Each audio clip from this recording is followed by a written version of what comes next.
Good day. President Donald Trump has issued a 60-day deadline to the CEOs of 17 of the world's leading pharmaceutical companies, demanding they lower prescription drug prices. In letters sent to the drug makers, some of which are headquartered overseas, the president stated he would, quote, deploy every tool in our arsenal to protect American families from continued abusive drug pricing practices.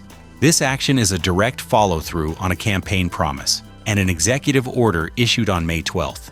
That order established a most favored nation policy, which asks drug makers to offer the United States the same lowest price they offer to any other country for a slate of specific drugs. The move targets a well-documented issue. A 2024 report from the Department of Health and Human Services found that prescription drug prices in the United States are, on average, more than twice as high as anywhere else in the world. For the most expensive and specialized medications, that price gap is even wider. The president's 60-day ultimatum puts the onus directly on these companies to voluntarily implement the new pricing structure or face further, unspecified administration actions. While the administration takes a hard line on drug prices, a different regulatory picture is emerging for personal care products. A new report reveals that many products sold in the U.S., including major brands of shampoo, sunscreen, and even tampons, contain chemicals linked to serious health issues like cancer, infertility, and hormone disruption. Many of these ingredients are already banned or heavily restricted in the European Union and other nations. Currently, no federal law in the United States requires companies to disclose all potentially harmful ingredients on their labels, with California being the only state with limited transparency mandates. This has led to a rise in consumer-driven solutions, such as smartphone apps like Yuka and Clearia, which allow shoppers to scan barcodes and receive AI-driven analyses of a product's ingredient safety. Advocacy groups highlight that the issue disproportionately affects women of color.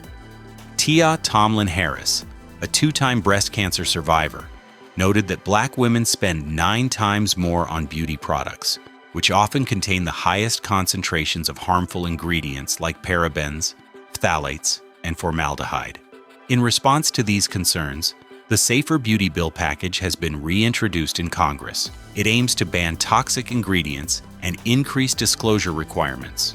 For now, however, with FDA Commissioner Marty Makary stating the agency is in a, quote, deregulatory mindset, consumers are largely left to navigate the store shelves on their own. The debate over federal policy and its impact is also intensifying on the political stage.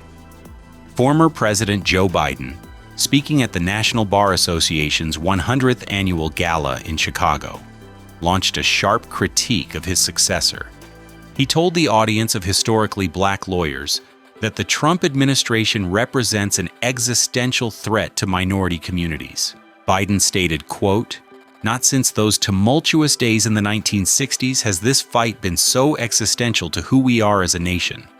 With marginalized groups so dramatically under attack, he accused the current administration of attempting to, quote, erase history rather than making it, to erase fairness, equality, to erase justice itself." The National Bar Association, which was formed a century ago when the American Bar Association barred Black attorneys, honored Biden with an award for his commitment to the rule of law. The former president's address comes just 2 months after his son, Hunter Biden, agreed to a voluntary disbarment in Washington, D.C., following legal issues related to past drug use and gun law violations. And as the former president re-enters the political spotlight, his former running mate is making strategic decisions about her own future. Former Vice President Kamala Harris has announced she will not run for governor of California in 2026. While this closes the door on leading her home state, the decision is widely seen as keeping the door open for a potential second run for the White House in 2028.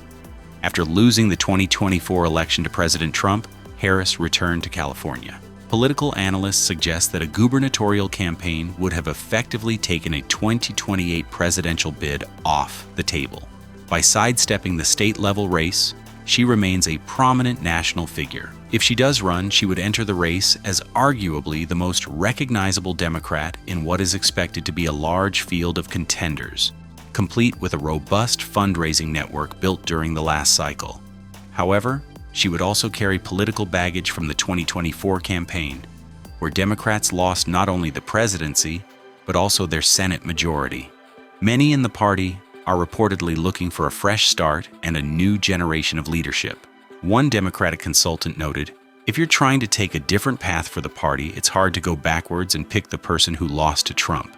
Other potential 2028 Democratic hopefuls, including Governors Gavin Newsom of California, Gretchen Whitmer of Michigan, and Josh Shapiro of Pennsylvania, are already making early moves on the national stage. Finally, turning to the courts, a federal judge in San Francisco has blocked the Department of Homeland Security from ending temporary protected status, or TPS, for hundreds of thousands of immigrants. The ruling specifically applies to individuals from Nepal, Honduras, and Nicaragua.